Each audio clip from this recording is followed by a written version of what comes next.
Good evening and welcome to a new episode of our program, The Daily Debates, Wednesday evening. I'm Yasmin Bakir, and tonight we are going to be shedding light on the empowerment of Egypt, of women rather, in Egypt, and the necessity of further integrating women in the society. Now, of course, during the past 6 years, there have been a lot of efforts that have been done, whether it's by the leadership or the different institutions or even the National Council for Women, in supporting women on various levels, in making sure that they get their equal rights, whether it's in terms of employment or even the civil rights. And there's been a lot of changes that have been noticed when it comes to the women and their empowerment, and we've seen that very clearly in the parliament, not just in this current parliament but also in the previous parliament. We've seen the quota of women being increased. We've seen a lot of cases and situations that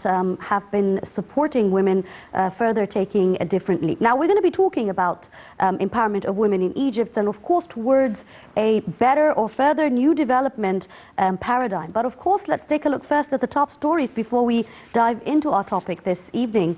And Egypt is keen on boosting ties with Croatia on all fields. Now, President Abdel Fattah el-Sisi has hailed on Wednesday the deep-rooted relations between Egypt and Croatia, as well as Egypt's keenness on boosting the ties between the two countries in the fields of trade and economy, especially after the recent grand developmental projects and investment and industrial opportunities in Egypt. President el-Sisi remarks came during a meeting with Croatian Foreign Minister and the European Affairs, in which the Foreign Minister of Egypt, Sameh Shoukry, and the Croatian ambassador in Cairo also were present in this meeting. Now, the President stressed Egypt's keenness on combating illegal migration, noting Egypt's efforts exerted to confront such a phenomena. He also added Egypt is hosting 6 million refugees from the African, Arab and other origins who enjoy their main rights here in Egypt. The meeting tackled the latest developments concerning several regional issues of mutual concern, including, of course, the Libyan crisis. Now, before we kick off today's topic, let's take a look at this report, which speaks basically about Egypt, who's highlighting a record on advancing women's rights at the UN Commission on the status of women in Egypt.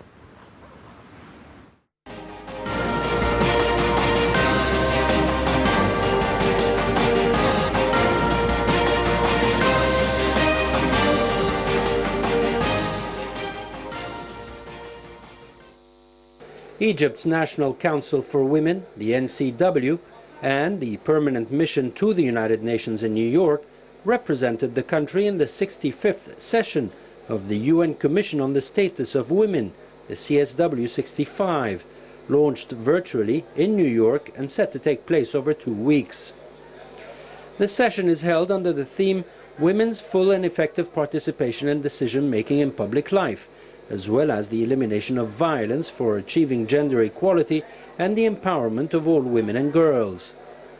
Addressing the gathering via video conference, the president of the NCW, Maya Morsi, highlighted the remarkable progress Egypt achieved in the field of empowering women and gender equality over the past 6 years. She stressed that the government supports women's constitutional rights and has turned them into laws and executive strategies, a matter that has led to the increase in the rate of women representation in parliament to 28%, in municipal councils to 25%, and posts of deputy governors to 31%. Morsi added that ongoing presidential initiative to protect women's health has benefited 11 million women in 2020. She cited the latest report issued by the UN Women's Organization and the UNDP, which ranked Egypt first in the Middle East in terms of the number of measures taken to support women in the face of the coronavirus pandemic, as another example of governmental support to women.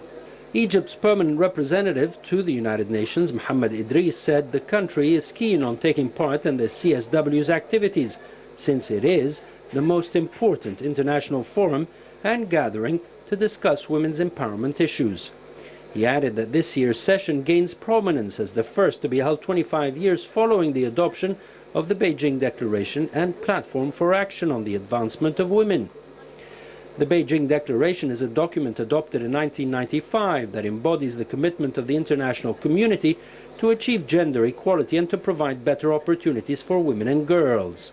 Egypt has taken several steps over the past several years to boost women empowerment and ensure their access to various positions by increasing their representation in official bodies, including parliamentary chambers, the judiciary, and municipalities.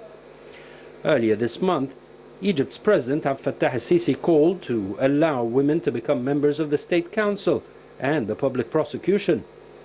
Last week, Egypt's State Council approved for the first time the appointment of a number of female members to the Council as per the presidential instructions.